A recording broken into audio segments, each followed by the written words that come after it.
o pesadelo do Haddad e da Manuela Dávila, que nunca mais foram vistos em uma Santa Missa, volta a se repetir em 2024. Só que agora, meus amigos, o teatro foi feito pela Tabata Amaral e Geraldo Alckmin, que foram na igreja juntos. Agora eu fiquei meio bolado. Não era para ser o Boulos ali, no lugar da Tabata. Bom, na saída o Alckmin se despediu com uma calorosa recepção. Olha só.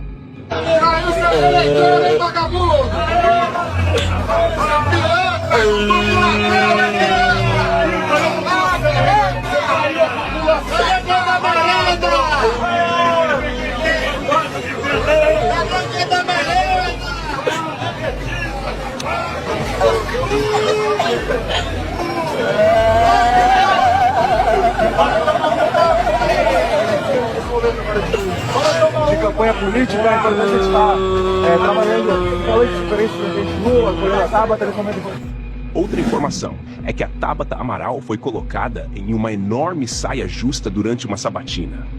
Nem a própria Tabata acredita no que ela disse, tentando ali se justificar do seu fracasso, só para não passar vergonha. Tirando a legitimidade da sua reação aos ataques de Pablo Marçal, que foram visíveis para quem quisesse ver. Mas ele é uma figura que em poucas semanas alcançou a segunda colocação no Datafolha, passando bem longe da posição que a senhora está ocupando. A senhora é uma candidata conhecida do eleitorado paulistano, tem uma história consistente aqui, mandatos onde a senhora tem realizações para mostrar. E chega uma figura como ele, que com todos os atributos que a senhora descreve, consegue esse resultado, e a senhora não. Eu entendo o fato de que houve, de fato, um crescimento, pesquisa espontânea, houve um registro significativo e tal, mas não é pouco para a história que a senhora tem aqui? O eleitorado de São Paulo não está querendo comprar suas ideias? Larissa, eu só discordo porque tem uma variável que você não mencionou, que é o meu desconhecimento. Eu chego nessa disputa com uma candidata mais desconhecida e eu nunca dei volta em relação a isso. É um desafio mesmo. Eu faço campanha contra pessoas que estão na máquina, como é o Nunes, como o Boulos, que está recebendo 30 milhões de reais do PT, que tem o apoio da máquina federal, que já foi candidato, da Atena, que está há décadas na televisão, e Pablo Marçal, que a gente goste ou não, tenha entendido ou não, está na rede social com uma máquina gigantesca. Então, não tem ingenuidade do meu lado. Eu nunca achei que ia ser fácil. Eu sempre soube que fazer campanha com a minha independência de forma propositiva nos dias de hoje ia ser um desafio. Mas, candidato, o que está dando errado? Porque as pesquisas não estão respondendo. É porque eu não acho que está dando errado, Clarissa. Eu tenho a menor rejeição e eu tenho a maior conversão de votos. Eu tenho a imagem mais positiva. Você pega quem conhece cada um dos candidatos, eu sou a que vira o maior número de votos.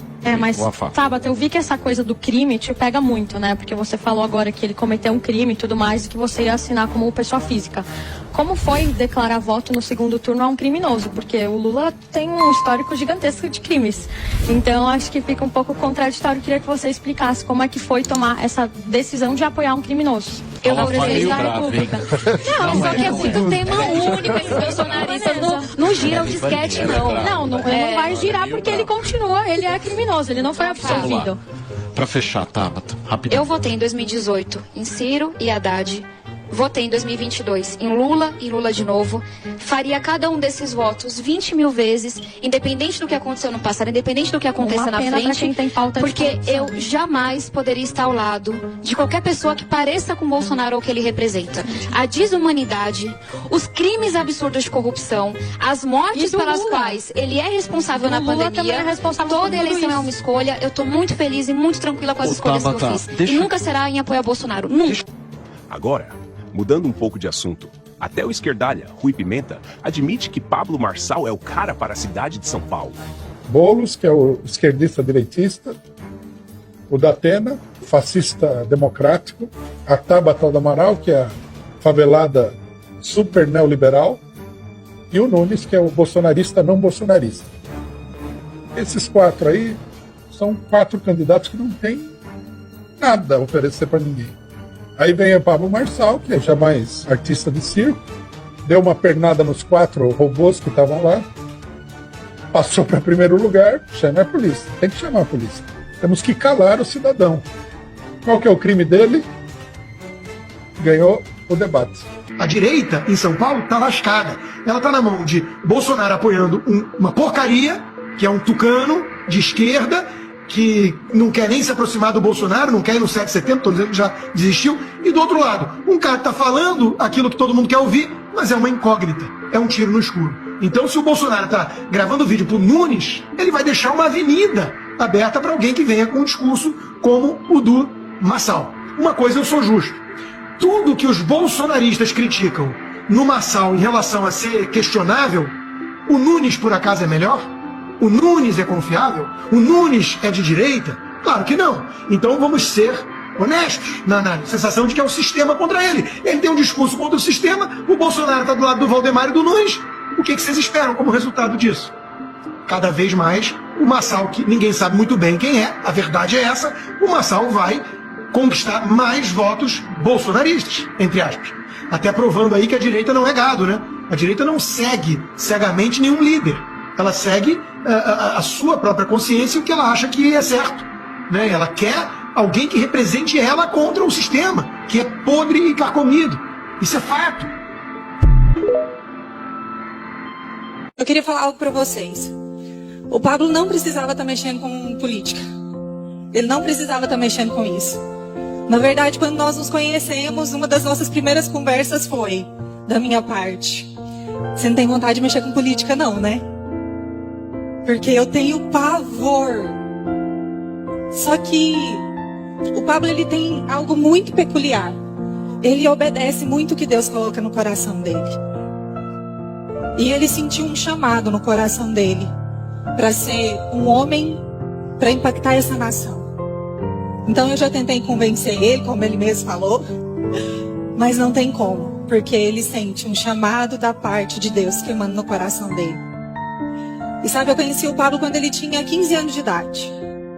O Pablo andava numa bicicletinha de 70 reais, amor? 80. E ver o Pablo da onde ele saiu, da pobreza que ele saiu, para o lugar que ele se encontra hoje.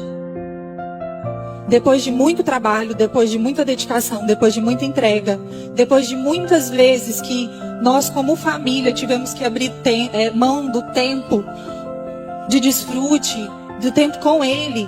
Eu falo algo para vocês, vencer essa eleição não chega nem perto de tudo que ele já fez. Porque essa trajetória foi muito mais desafiadora. E o Pablo, ele é o homem que eu conheço que é o homem mais determinado que eu conheço. Eu nunca vi nada que ele se propôs no coração dele que ele não fizesse. E ele tem essas duas características muito fortes. Que é amar a Deus acima de todas as coisas. Obedecer à vontade dele. E amar o próximo como ele mesmo. Então, se Deus colocou no coração dele para ele ir, ele vai obedecer. Não importa o que aconteça. Não importa quanto se levantem contra. Não importa o que falem contra. Nós não obedecemos homens. Nós obedecemos ao Rei dos Reis e ao Senhor dos Senhores.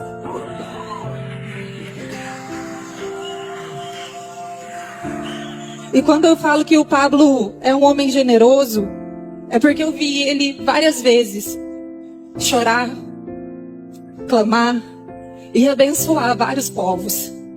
Eu vi ele com o coração ardendo para abençoar os venezuelanos. O nosso projeto ali em Kamizungu, na África, que é algo que transforma a nossa vida, de poder ser um instrumento de transformação na vida daquelas famílias. E tudo que ele fez pelos nossos irmãos do Rio Grande do Sul. Então, para finalizar, eu quero dizer algo. É melhor quem gosta de tacar pedra tomar cuidado, porque o Pablo é a pessoa que eu conheço que mais sabe converter energia. Toda a energia que for lançada contra ele, ele vai converter. Ele está debaixo de um selo. E quem nos capacitou para essa obra é fiel para nos sustentar até o fim.